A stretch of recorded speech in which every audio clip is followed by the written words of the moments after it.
Spin. Bibili na ako ng dictionary. Papalaban ako ng English. First time ba magka-coach na English, Ero? Hindi, marunong naman magtagalog si Coach Tim Hon. Ano? Marunong naman magtagalog yun. Bakit? Tiwala ka na magtatagalog siya sa'yo? Eh, basta ako, Taglish ako. Taglish ang anayin ko. Paano? Kunyari, first practice ko. Siyempre, lahat babating. Morning, Coach. Thank you, Coach. That's all. Paano kunyari may tatanong ko sa kanya na play na hindi mo maintindihan? Right, play. Coach, what's the, next question?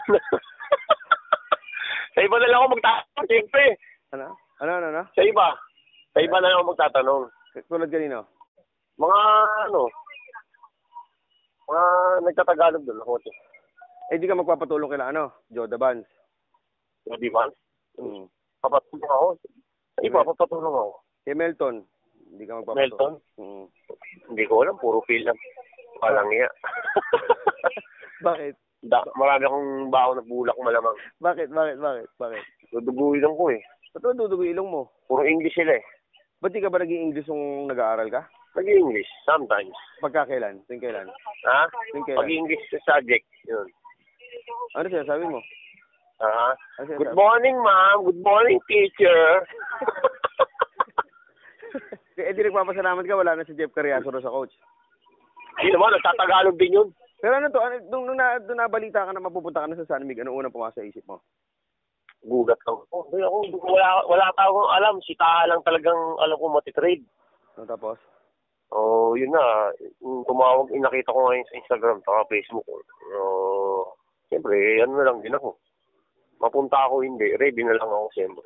Hindi, pero ano yung naisip mo agad nun? Natakot ka kay Coach Tim na English? Hindi naman. Siyempre, paano bakit hindi tayo ng English? Huwag lang so deep. Paano mo kakausapin yun? Bukas pag hinart to heart ka niya, paano mo siya kakausapin? Bahala na. Wala mangyayari. Pagka kayong dalawa lang, mag-aaya ka na kasama. Pag kaming dalawa? Hindi, Englishin mo siya, siyempre. I know naman may capacity eh.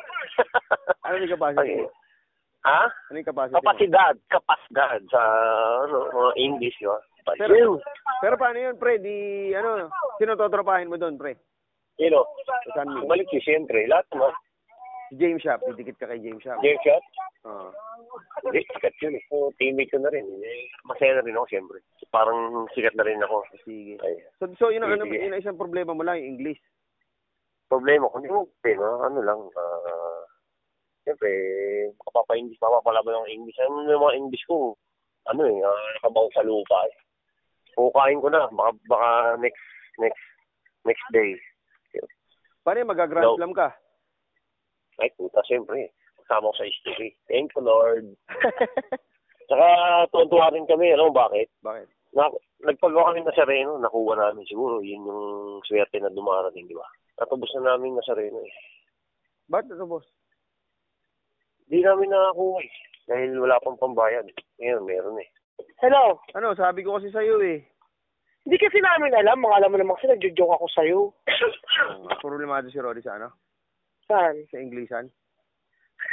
Sabi nga nung kapatid niya, Bunso, kuha na raw ako ng tutor neto.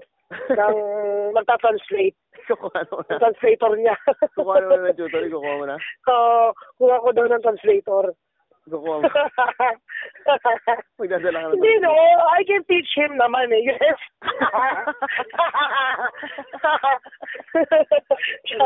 Pero problemado si Ronnie sa pag-English. Hindi naman. Natutuwa naman din siya. Ganon. Pero kabisado na yung triangle. Hindi po. Baka mahirapan to dun. Mahirapan to sa triangle. May mahina ka na ba sa math? Magaling to sa math. Ano ba course niya? Like management. Di ba? Pera. Gagawin talaga yung anak namin, sinalubong kami. Papaalam ko, trade ka ng San Mig Coffee. Baka pag in-English ka ni Coach Tim Code, hindi mo maintindihan. Ang bait. Ano pa anak mo? Sino anak mo? Ron J. Si Ron J. Yung panganay yun, Yung panganay. So, English lagi ang kinakausap sa kanya. Ba't di ba siya nagkaka-coach ng English? Sabi ko nga sa kanya, may bisita kasi kami ngayon.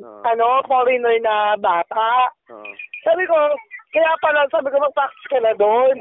Sabi yung kasama namin, di ba?